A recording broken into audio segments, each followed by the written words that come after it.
الحمد لله نحمده ونستعينه ونستغفره ونؤمن به ونتوكل عليه ونعوذ بالله من شرور أنفسنا ومن سيئات أعمالنا من يهدي الله فلا مضل له ومن يضلله فلا هادي له ونشهد أن لا إله إلا الله وحده لا شريك له ونشهد أن سيدنا ونبينا ومولانا محمدا عبده ورسوله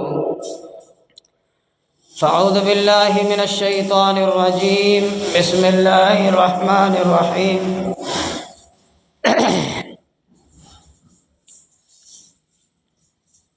استعينوا بالصبر والصلاة وإنها لكبيرة إلا للخاشعين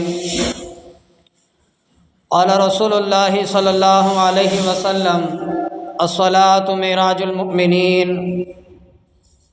قال رسول الله صلى الله عليه وسلم الوضوء مفتاح الصلاة قال رسول الله صلى الله عليه وسلم الصلاة عماد الدين صدق الله العظيم وصدق رسوله النبي الكريم ونحن على ذلك لمن الشاهدين والشاكرين والحمد لله رب العالمين اللهم صل على محمد وعلى آل محمد كما صليت على إبراهيم وعلى آل إبراهيم إنك حميد مجيد اللهم بارك على محمد وعلى آل محمد كما باركت على إبراهيم وعلى آل إبراهيم إنك حميد مجيد۔ بزرگوں اور دوستو،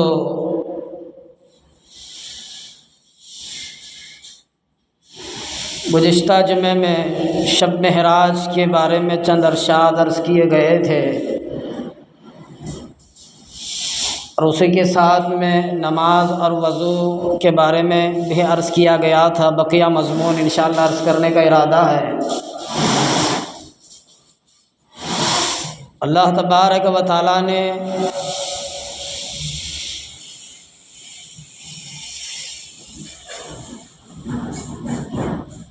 پاکی کو زیادہ پسند فرمایا ہے، اس کی ظاہری بھی پاکی ہو اور اس کی باطنی بھی پاکی ہو۔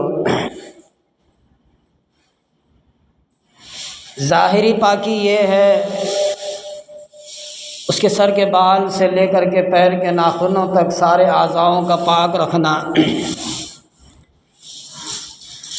ہمیشہ پاک رہنا، ہمیشہ طہارت سے رہنا۔ پاک رہنے والوں کے لیے احادیث میں بہت سارے فضائل آئے ہیں۔ نبی کریم صلی اللہ علیہ وسلم نے فرمایا روزانہ اپنے منہ، ہاتھ، پیر، چہرے کو دھو لیا کرو اور اپنے منہ کو بھی مسواک سے دھو لیا کرو، دانتوں میں مسواک کیا کرو۔ یہ ظاہری پاکی ہے، سر کے بال سے لے کر کے پیر کے ناخنوں تک انسان کا ظاہری پاک ہے۔ اور نماز کے لیے شرائط بھی ہے کہ انسان جب نماز کے قریب آ جاتا ہے تو اس کو پاک ہونا ضروری ہے۔ جب تک وہ پاک نہیں ہے تب تک اس کی نماز نہیں ہے۔ قرآن کے لیے طہارت کا ہونا، پاکی کا ہونا، اور نماز کے لیے طہارت کا ہونا، پاکی کا ہونا، یہ تو ہماری ظاہری ہے۔ ہم پیشاب کے چھینٹوں سے بچے، پیخانہ کے ذرات لگنے سے بچے، گندگی سے بچے، غلیظات سے بچے، یہ ہماری ظاہری پاکی ہے۔ اور اللہ کی ذات بھی اس سے خوش ہوتی ہے، اللہ کی رحمت کے فرشتے اس کے قریب آتے ہیں۔ جو ناپاک رہتا ہے ہر وقت اللہ کے فرشتے اس پر لعنت برساتے ہیں۔ بعض لوگ ایسے ہیں کہ طہارت کیا ہے اس کو پتہ بھی نہیں ہے، بس پیشاب کر لیا اور دھو لیا، بس میری پاکی ہے۔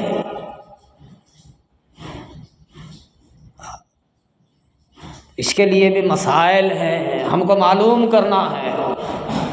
پیشاب کے چھینٹوں سے بچنا ہے، ایسی جگہ بیٹھنا ہے جہاں پر پاک، ہماری بیٹھنے کی جگہ بھی صاف ہو اور ہم بھی صاف ہو۔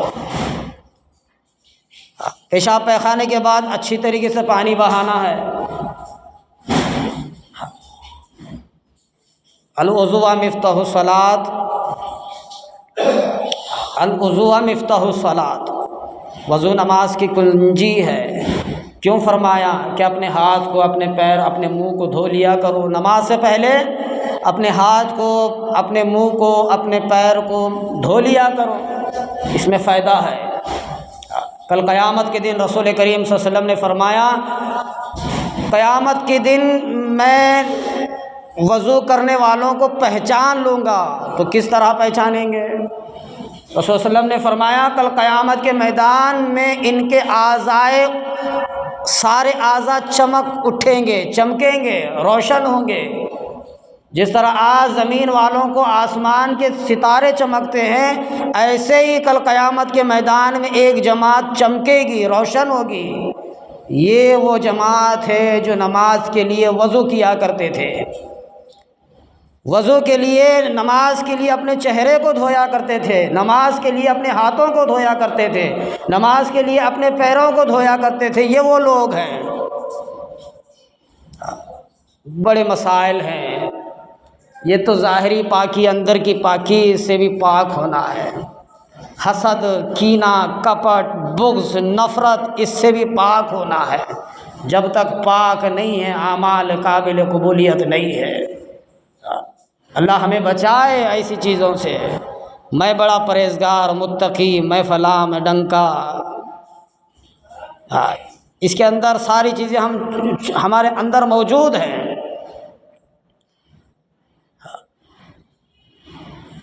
یہ ساری چیزیں ہمارے اندر موجود ہیں۔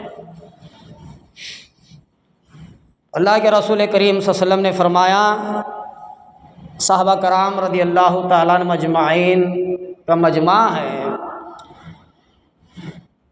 خود نبی کریم صلی اللہ علیہ وسلم موجود ہے۔ جب نماز کے احکام آسمان دنیا سے زمین پر آئے، زمین پر آسمان دنیا سے زمین پر نماز کے احکام آئے، نماز کا حکم آیا، احکام آیا، ساروں نے خوشیاں منائی۔ اب لوگوں کو کس طرح بلایا جائے، لوگوں کو کس طرح بلایا جائے؟ اللہ کا حکم پورا کرانا ہے، اللہ کا حکم پورا کرنا ہے، لوگوں کو اللہ کی بارگاہ میں جھکانا ہے۔ کس طرح لوگوں کو بلایا جائے؟ سیدنا ابو بکر صدیق ہے، عمر فاروق ہے، عثمان ہے، بڑے بڑے جلیل القدر صحابہ ہیں۔ ایک صحابی نے فرمایا یا رسول اللہ، باجا طبلہ، باجا بجا، ڈھول بجا کر کے بلایا جائے، ڈھول بجائیں اور سارے لوگ مسجد کو آئیں گے، نماز کو آئیں گے، ڈھول کی آواز سنیں تو مسجد کو آئیں گے۔ کسی نے کہا یا رسول اللہ، گلیوں میں چکر لگا کر اعلانیہ طور پر بلایا جائے۔ سیدنا ابو بکر صدیق رضی اللہ تعالیٰ عنہ مجمعین نے فرمایا یا رسول اللہ، میں نے خواب دیکھا ہے، میں نے خواب دیکھا ہے۔ وہ کون سا خواب؟ اللہ اکبر، اللہ اکبر، اللہ اکبر، اللہ اکبر، اشہد ان لا الہ الا اللہ، اشہد ان لا الہ الا اللہ، اشہد ان محمد رسول اللہ، اشہد ان محمد رسول اللہ، حی علی الصلاۃ، حی علی الصلاۃ، حی علی الفلاح، حی علی الفلاح، اللہ اکبر، اللہ اکبر، لا الہ الا اللہ۔ اللہ کی ذات بہت بڑی ہے، اللہ بہت بڑا ہے، اور میں گواہی دیتا ہوں اللہ کے سوا کوئی معبود نہیں، اور میں یہ بھی گواہی دیتا ہوں حضرت محمد صلی اللہ علیہ وسلم اللہ کے رسول ہیں۔ حی علی الصلاۃ، آؤ نماز کو، حی علی الفلاح، آؤ کامیابی کی طرف، اللہ اکبر، اللہ سب سے بڑا ہے، لا الہ الا اللہ، اللہ کے سوا کوئی معبود نہیں۔ اذان کا مطلب ہے اطلاع دینا، اطلاع کرنا۔ اب نہیں ہمارے سامنے کوئی بڑا شخص اگر آنے والا ہوتا ہے تو ہم اس کو اطلاع دیتے، دیکھ بھائی فلاں شخص آنے کا وقت ہے، تم ہوشیار ہو جانا۔ تو اذان کا مطلب ہے اطلاع۔ کس چیز کی اطلاع؟ کہ نماز کی اطلاع، کہ نماز کا وقت قریب ہے، اور تم کو اطلاع دی جاتی ہے، مسجد سے آواز آتی ہے کہ تم مسجد میں جمع ہو جاؤ۔ اذان کے اندر بھی موجود ہے حی علی الصلاۃ، آؤ نماز کو، حی علی الفلاح، آؤ کامیابی کی طرف۔ تمہارے کاروبار سے، تمہارے نوکری چاکری سے، تمہارے گھردار سے، تمہاری اولاد سے، ساری چیزوں سے ہٹ کر الگ چیز نماز ہے۔ کامیابی دنیا نہیں ہے، کامیابی اللہ نے اپنے سامنے سر جھکانے سے رکھا ہے۔ کامیاب شخص وہ ہے جو اللہ کے فرائضوں کو مکمل کرے، پورا کرے۔ اس وقت تک کامیاب نہیں ہوتا جب تک کہ اللہ کے فرائض کو پورا نہ کرے۔ فرما حی علی الصلاۃ، حی علی الفلاح، آؤ کامیابی کی طرف، آؤ کامیابی کی طرف۔ اللہ تمہیں کامیاب بنانا چاہتا ہے، اللہ تمہیں کامیاب کرنا چاہتا ہے، دنیا میں بھی کامیاب اور آخرت میں بھی کامیاب۔ جو لوگ منہ پھیرے رہے وہ قیامت تک منہ پھیرے ہی رہیں گے، ان کا ٹھکانہ میں نے جہنم میں اعلیٰ مقام پر رکھا ہے۔ جہنم کے بھی کئی درجے ہیں، ہم سمجھ رکھے ہوں کہ جہنم چھوٹی موٹی ہوگی، جہنم چھوٹی موٹی ہوگی، بس آج عذاب ہوگا کل نہیں ہوگا۔ نبی کریم صلی اللہ علیہ وسلم نے فرمایا جہنم کا عذاب انشاءاللہ اور جمعہ میں عرض کروں گا، ادنا سا ادنا عذاب یہ ہے، اس کو لوہے کے انگاروں کے جوتے پہنایا جائے گا، اور اس کا سر کھوپڑی جیسے ہانڈی میں دال اونٹتی ہے اسی طریقے سے اونٹے گا۔ جہنم کی گرمی سے، جہنم کی آگ سے انسان کا بدن اس طرح سوج جائے گا، پھول جائے گا، نیچے کا ہونٹ سوج کر زمین پر پڑے گا اور اوپر کا ہونٹ سوج کر بدن پر پڑے گا۔ اتنا عذاب، خون پلایا جائے گا، پلایا جائے گا، راد پلایا جائے گا، ہمیشہ عذاب میں مسلط رہے گا، کانٹوں دار کھانا ہوگا۔ انسان پانی پانی پانی چیخے گا، چلائے گا، لیکن پانی نہیں ملے گا، اونٹتا ہوا پانی اس کو پلایا جائے گا، انتڑیاں باہر نکل کر گر پڑے گی۔ سمجھتے ہیں کہ ہم آسان ہے، کوئی آسان نہیں ہے، کوئی چیز آسان نہیں ہے۔ آسان ہوتی تو نبی کریم صلی اللہ علیہ وسلم کو تکلیفیں جھیلنے نہ پڑتی، پتھر کھانے نہ پڑتے، مصیبتیں اٹھانی نہیں پڑتی، مار کھانا نہیں پڑتا۔ تو فرمایا اذان کا نام ہے اطلاع دینا، نماز کے لیے اطلاع دینا۔ تو سیدنا حضرت ابوبکر نے اپنا خواب بیان کیا۔ حضرت بلال حبشی کھڑے ہوئے تھے، بلال کو حکم دیا، بلال تمہاری آواز اچھی ہے، بلند ہے، سخت ہے، کہ تم کھڑے ہو جاؤ مسجد کے مینار پر اور آواز لگاؤ۔ سیدنا بلال مسجد نبوی کے مؤذن بنے۔ جب تک اللہ کے رسول صلی اللہ علیہ وسلم دنیا میں موجود تھے، زندہ تھے، اس وقت تک سیدنا حضرت بلال رضی اللہ عنہ ہی مسجد نبوی کے مؤذن بنے۔ نبی کریم صلی اللہ علیہ وسلم نے فرمایا مؤذن کا مرتبہ اتنا ہے، جب مؤذن اللہ اکبر کی بلند آواز لگاتا ہے اذان کی اور لا الہ الا اللہ کہتا ہے، جہاں تک اذان کی آواز گونجتی ہے، جہاں تک اذان کی آواز جاتی ہے، وہاں تک کہ ساری مخلوق مؤذن کے حق میں دعا کرتی ہے، مؤذن کے حق میں دعا کرتی ہے۔ اور اللہ کے رسول نے فرمایا اس کے مسافت میں جتنا درجہ مسافت ہے، فاصلہ ہے، جہاں تک اس کی آواز جاتی ہے اذان کی، اللہ کے رسول نے فرمایا اس کے گناہ اگر اس کے فاصلے کے اندر بھر دیا جائیں، اس سے اتنے گناہ ہو تو اللہ کے رسول نے فرمایا اس کے گناہ بھی مٹا دیا جاتا ہے۔ ایک تو گناہ بھی معاف ہے، ایک تو چرند پرند درخت پہاڑ ساری حتیٰ کہ سمندر کی مچھلیاں بھی اس کے حق میں دعا کرتی ہیں، یا اللہ اس نے تیرے نام کو بلند کیا ہے۔ یا اللہ اس نے تیرے نام کو بلند کیا ہے، اس کے حق میں دعا فرماتے ہیں۔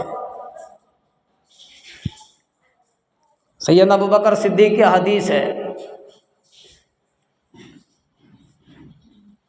مؤذن کا یہ حال ہے، اور مؤذن کے لیے بھی اللہ کے رسول صلی اللہ علیہ وسلم نے دعا مانگی ہے، اللہ کے رسول نے ہی دعا مانگی۔ حضرت عمر رضی اللہ عنہ کی حدیث ہے، جہاں تک مؤذن کی آواز جاتی ہے وہاں تک کہ مسافت کے جتنا راستہ ہے، جتنا مسافت ہے، جتنی دوری ہے، وہاں تک کہ اس کے گناہ مٹا دیے جاتے ہیں، اور ساری مخلوق اس کے حق میں دعا کرتی ہے۔ اور اللہ کے رسول صلی اللہ علیہ وسلم نے فرمایا جب مؤذن اذان دیتا ہے، مؤذن کا مرتبہ کل قیامت میں ان کے سر، ان کی گردنیں اونٹوں کی طرح ہوں گے، اونٹوں کی طرح لمبی لمبی گردنوں والے۔ رش کریں گے یہ لوگ کون ہیں، یہ حضرات کون ہیں کہ آج قیامت کے میدان میں نفسا نفسی کے عالم میں، پریشانی کے عالم میں یہ حضرات کون ہیں کہ اتنا ان کا اتنا مرتبہ بلند کہ ان کی سارے انسان چھوٹے نظر آئیں گے، ان کی گردنیں اونچی نظر آئیں گے۔ فرمایا گیا کہ تمہیں پتہ نہیں کہ یہ مؤذن ہے، یہ تانے سنا، برا بھلا سنا، فلاں سنا، پھر بھی لوگوں کو مسجد کو بلایا، پھر بھی اللہ کا نام روشن کیا، پھر بھی اللہ کا نام بلند کیا لوگوں میں۔ یہ وہ لوگ ہیں، ان کی گردنیں اونچی ہوں گی، ان کی گردنیں اونچی ہوں گی۔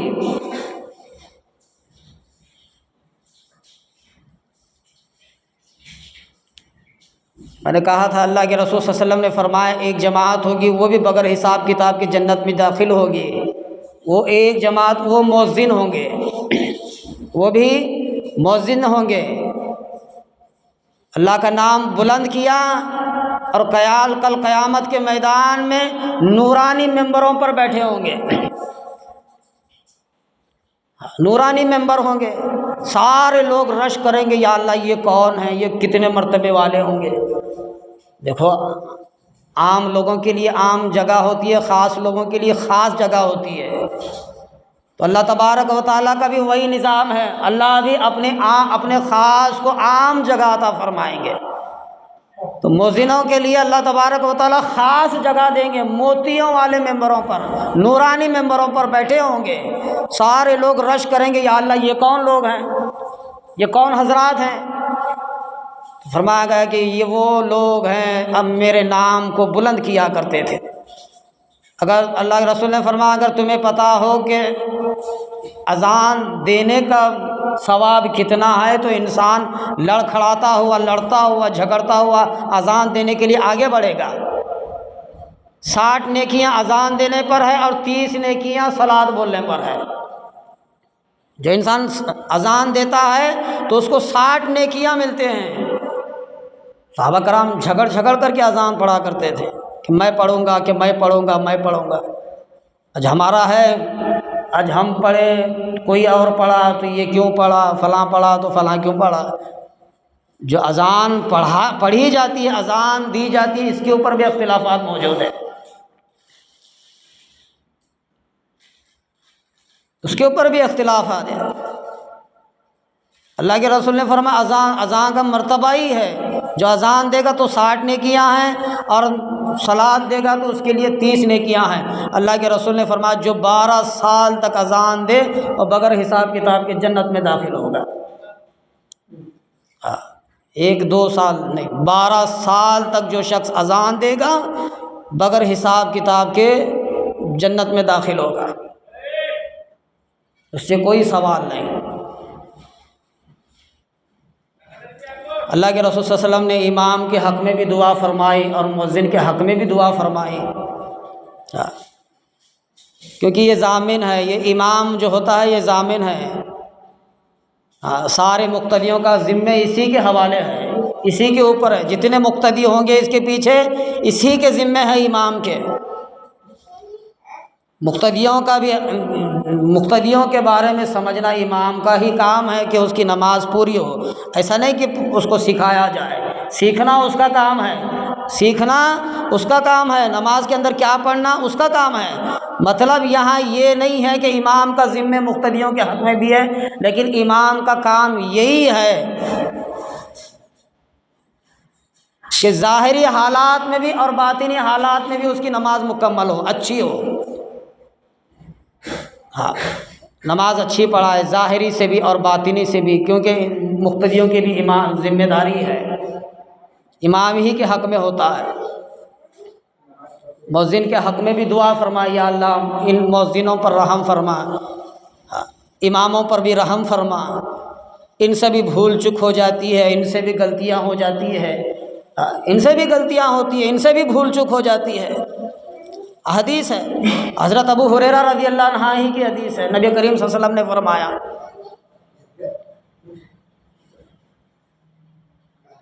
یہ کوئی فرشتہ نہیں، کوئی عالم نہیں، یہ کوئی فرشتہ نہیں، کوئی نبی نہیں، کوئی پیغمبر نہیں، یہ تو عام انسان، اماموں سے غلطی ہے، مؤذنوں سے غلطی ہے۔ آگے چل کر بھی فرمایا استعینوا بالصبر والصلاۃ وانھا لکبیرۃ الا علی الخاشعین۔ سارے لوگ اکٹھا ہوں گے، سارے لوگ جمع ہوں گے اللہ کی بارگاہ میں، حساب و کتاب ختم ہوگا، حساب و کتاب ختم ہوگا، کوئی حساب کتاب باقی نہیں رہے گا۔ جنتی لوگ جنت میں جائیں گے، جہنمی لوگ جہنم میں جائیں گے، جنتیوں کو جنت ملے گی، جہنمیوں کو جہنم ملے گی۔ دنیا میں اچھے اعمال کیا اس کے لیے جنت ہے، اور دنیا میں جو برے اعمال کیا اس کے لیے آخرت میں جہنم ہے۔ اچھے اعمال کرنے پر اللہ جنت دیتا ہے، اور برے اعمال کرنے پر اللہ جہنم کے فیصلے فرمایا۔ وہاں اللہ کی بارگاہ میں وہی ہے، اللہ ہی کا انصاف ہے، ہمارا اور تمہارا کسی کا انصاف نہیں چلے گا۔ یہاں ہم مرنے پر ہم قادر نہیں ہیں، ہماری موت کو ہم لانے پر ہم قادر نہیں، وہاں اللہ کے نظام کو ہم کیا چلائیں گے؟ وہ اللہ کا نظام ہے، اللہ جنتیوں کو جنت دے گا، جہنمیوں کو جہنم دے گا، سارے لوگ جنتی جنت میں جائیں گے اور جہنمی جہنم میں جائیں گے۔ اب ہائے ہائے پریشانی کے عالم میں ہوں گے سارے جہنمی لوگ۔ اللہ تبارک و تعالی جنتیوں کو حکم دے گا، جنتیوں کو حکم دے گا کہ دیکھو جہنمی لوگوں کا برا حال، دیکھ لو جہنمیوں کا حال۔ جنتی لوگ کہیں گے، باپ اگر جنت میں جائے گا تو وہ دیکھے گا کہ میری اولاد جنت میں نہیں ہے، اگر اولاد جنت میں جائے گی تو وہ کہے گا کہ میرا باپ جنت میں نہیں ہے۔ وہ ایک دوسرے وہ ایسے ہی سوچتے رہیں گے، سوچتے خیال یوں آئے گا اگر جنت میں نہیں ہے تو جہنم دوسرا ٹھکانہ، اس کے بعد کوئی ٹھکانہ نہیں ہے یہاں پر دو ہی ٹھکانے، ایک جنت ہے ایک جہنم میں ہے، اگر جنت میں نہیں ہے تو کہاں ہے؟ جہنم میں ہوں گے۔ وہ بس یوں سوچیں گے تو اللہ تبارک و تعالیٰ ان کو حکم دے گا کہ جاؤ دیکھو جہنمیوں کا حال، جہنمیوں کا حال دیکھ لو۔ اللہ تبارک و تعالیٰ اپنے قدرت سے، اپنی طاقت سے جہنمیوں کا حال بتائے گا۔ قالوا لم نکن المصلین، اللہ تبارک و تعالیٰ ان کو حکم دے گا جنتیوں کو، وہ پوچھیں گے بتاؤ تم نے کیا جرم کیا تھا، تم نے کیا گناہ کیا تھا، تم نے وہ کون سا پاپ کیا تھا کہ آج تم جہنم میں آ گئے، تم آج جہنم کے اندر میں موجود ہو، کیا گناہ کیا تھا، کیا جرم کیا تھا؟ وہ کہیں گے جہنمی لوگ، ہم تم کو تانے دیا کرتے تھے، ہم تم کو برا بھلا کہا کرتے تھے، ہم تمہیں ملا کہا کرتے تھے، ہم تمہیں نمازی کہا کرتے تھے، ہم تمہیں فلاں کیا کرتے تھے، ہم تمہیں اللہ کے بندے کہا کرتے تھے، لیکن ہم خود نماز نہیں پڑھتے تھے۔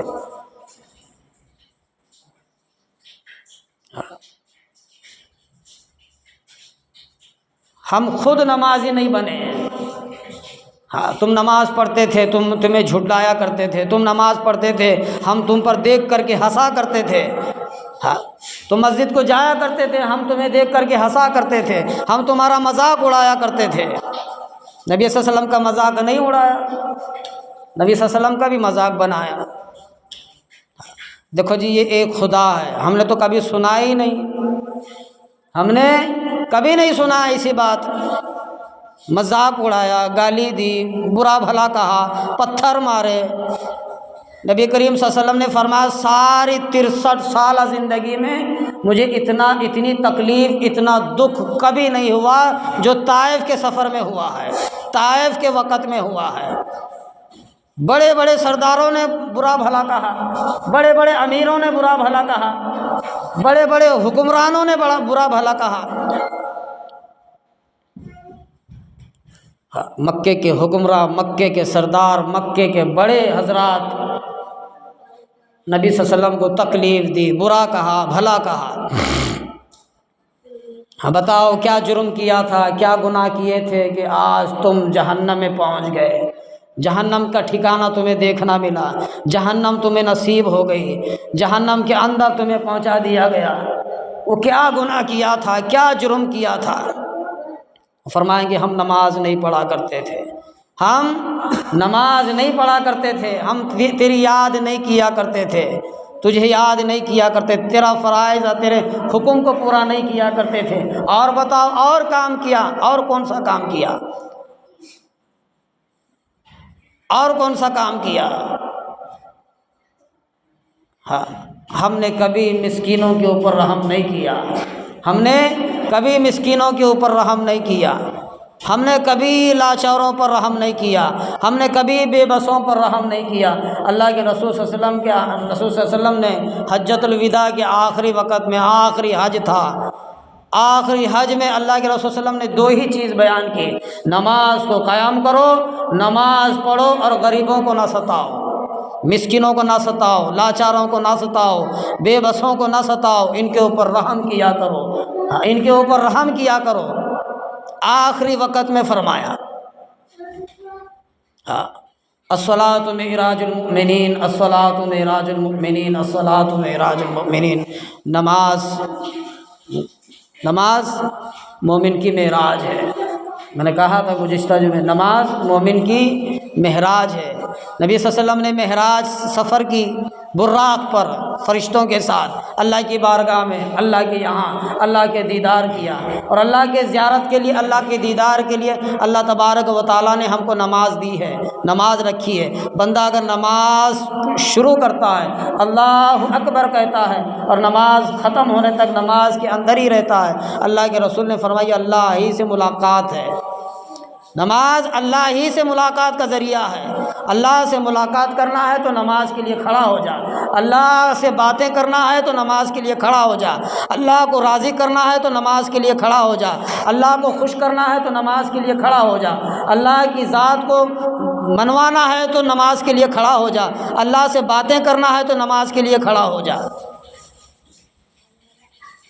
الصلاۃ معراج المؤمنین، نماز مومن کی معراج، مومن کی معراج ہے۔ کس کی؟ مومن کی معراج ہے۔ الصلاۃ معراج المؤمنین، نماز مومن کی معراج ہے، نماز مومن کی معراج ہے۔ مومن وہی ہے جو اللہ اس کے اندر بسے ہوا ہوا، قدم قدم پر اللہ کی ذات ہو، سوچ سوچ پر اللہ کی ذات ہو۔ بڑے وعدے ہیں نماز کے لیے بھی، بڑے وعدے اللہ تبارک و تعالیٰ نے کل قیامت کے میدان میں رکھا ہے۔ میں نے کہا تھا بغیر حساب کتاب کے جنت میں، حساب نہیں، کوئی کتاب نہیں۔ استعینوا بالصبر والصلاۃ وانھا لکبیرۃ الا للخاشعین۔ نماز بھی پڑھو اور صبر بھی کرو، نماز بھی پڑھو اور صبر بھی رکھو۔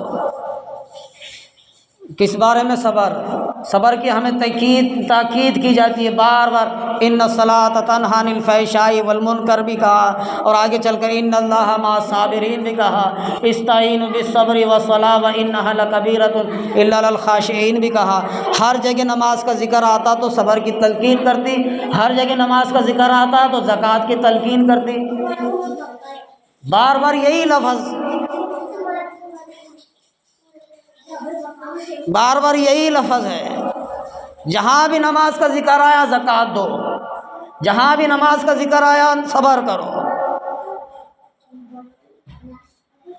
بہت جلدی ہم کھڑے ہو جاتے ہیں، بھائی صبر کرنا یہ نہیں ہے ہتھیار لے کر کے بازار میں نکلنا، نہیں، ایسا نہیں ہے۔ ہر چیز پر ہمیں صبر کرنا ہوگا، سوچنا ہوگا، سمجھنا ہوگا۔ آسمان سے آنے والے انسان کے اوپر جتنی بھی ساری چیزیں ہیں، اچھائیاں اور برائیاں، یہ اللہ ہی کی طرف سے آتی ہیں۔ کس کے؟ اللہ ہی کی طرف سے آتی ہیں۔ دیکھو روزی تو مقدر تو اللہ کے یہاں موجود ہے، اللہ ہی لکھ چکا ہے، اللہ ہی کی بارگاہ میں ہے۔ انسان کے ساتھ اچھا ہونا، انسان کے ساتھ برا ہونا، یہ آسمان ہی کی طرف سے، آسمان سے ہی آتی ہیں۔ اور اللہ کے رسول صلی اللہ علیہ وسلم نے فرمایا بعض ایسے کام ہوتے ہیں جو انسان کے کرتوتوں سے ہوتے ہیں، انسان کے کام سے ہوتے ہیں۔ ہم نے برائی پر برائی، برائی پر برائی، ایک بار، دو بار، تین بار، ہم گناہ پر گناہ، گناہ پر گناہ اگر ہم کرتے جائیں گے، ہمارے گناہوں کی بدعمالیاں اللہ تبارک و تعالی ہمارے منہ پر پھینک مارے گا۔ یہ تیرے گناہوں کی نحوست ہے، یہ تجھ پر مسلط ہوتے ہیں، تیرے گناہ پلٹا کر تجھے ہی دے دی جائیں گی۔ اور کچھ آنے والی چیزیں آسمان سے آتی ہیں، اللہ کے رسول نے فرمایا اس میں حکمت ہوتی ہے۔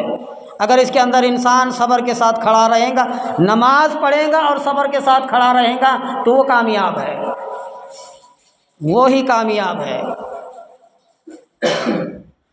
اور آخری بات کہہ کر کے ختم کرتا ہوں، صبر اتنا بھی نہیں کرنا ہے۔ اب بعض لوگ ہمیں سمجھ میں آتا ہے، اللہ کے رسول صلی اللہ علیہ وسلم نے بزرگان دین فرماتے ہیں، بڑے اللہ والے فرماتے ہیں، اگر تیری عزت، تیری آبرو بڑھ رہی ہے یا گھٹ رہی ہے، کسی کے سامنے جھکنے سے، کسی کے سامنے گڑ گڑانے سے، کسی کے سامنے ماتھا ٹیکنے سے اگر بڑھتی ہے تو جھک جا، جھک جا۔ اور اگر بار بار کو ہی جھکنا پڑ رہا ہے تو وہاں رک جا، رکنا ہے، بار بار جھکنے کی ضرورت نہیں ہے، کیونکہ اللہ منع کرتا ہے۔ بار بار کو ہی جھکنا پڑ رہا ہے تو وہاں جھکنے کی ہمیں ضرورت نہیں۔ اللہ یہاں، اللہ کا رسول ہمیں حکم نہیں دیتا ہے، اللہ کے سامنے سر جھکا، اللہ کے سامنے آ، اللہ کے بارگاہ میں آ، اللہ کے سامنے گڑ گڑا، اللہ کے سامنے مانگ۔ اللہ کی ذات ساری چیزوں کو جانتی ہے۔ لوگوں کے سامنے بار بار جھکنا، لوگوں کو بار بار منوانا، لوگوں کو راضی کرنا اللہ کی ذات کو پسند نہیں ہے۔ تعریف کے سبحان، ساری چیزیں دیکھو، ہر چیز میں سبحان اللہ ہے، ہر جگہ سبحان اللہ ہے۔ ہر نماز کے بعد 33 مرتبہ سبحان اللہ، 34 مرتبہ، 33 مرتبہ الحمدللہ، 34 مرتبہ اللہ اکبر۔ تسبیح فاطمہ ہے، اور صبح کلمہ بھی شروع ہوتا ہے تو سبحان اللہ سے۔ سبحان کے معنی پاکی ہیں، اور ہر جگہ یہاں پاکی کے بعد آتا ہے تعریف کے لائق۔ کون ہے تعریف کے لائق؟ اللہ کی ذات ہے۔ نہ امام ہے، نہ مؤذن ہے، نہ فلاں ہے، نہ ڈنکا ہے، کوئی تعریف کے لائق نہیں ہے۔ اگر اس کی تعریف بھی کی جاتی ہے تو اللہ ہی کے لیے۔ اگر وہ فلاں شخص اچھا کام کرتا ہے تو اللہ نے اس کو توفیق دی ہے، اللہ نے اس کو صلاحیت دی ہے، وہ اچھا کام کرتا ہے تو کس کے ذریعے سے؟ اللہ تبارک و تعالیٰ نے اس کو صلاحیت دی ہے، اس کو توفیق دی ہے، وہ اچھا کام کرتا ہے، وہ تعریف کے لائق بھی خدا ہی ہے۔ اور اس کے زندگی میں جب برائی آتی ہے تو یہاں صبر کرنا ہے، یہاں صبر کرنا ہے۔ اس کے حالات برے ہو جاتے ہیں تو یہاں صبر کرنا ہے۔ اس کی زندگی میں برائیاں گھیر لیتی ہیں، مصیبتیں گھیر لیتی ہیں، پریشانیاں گھیر لیتی ہیں، عام انسان کو، خاص انسان کو، سبھی کے پیچھے لگے ہوا ہے۔ اللہ تبارک و تعالیٰ نے فرمایا نماز پڑھ اور صبر کر، نماز پڑھ اور صبر کر، نماز پڑھ اور صبر کر۔ کسی نے پوچھا یا رسول اللہ صلی اللہ علیہ وسلم صبر کب آئے گا؟ یا رسول اللہ صبر کب آئے گا؟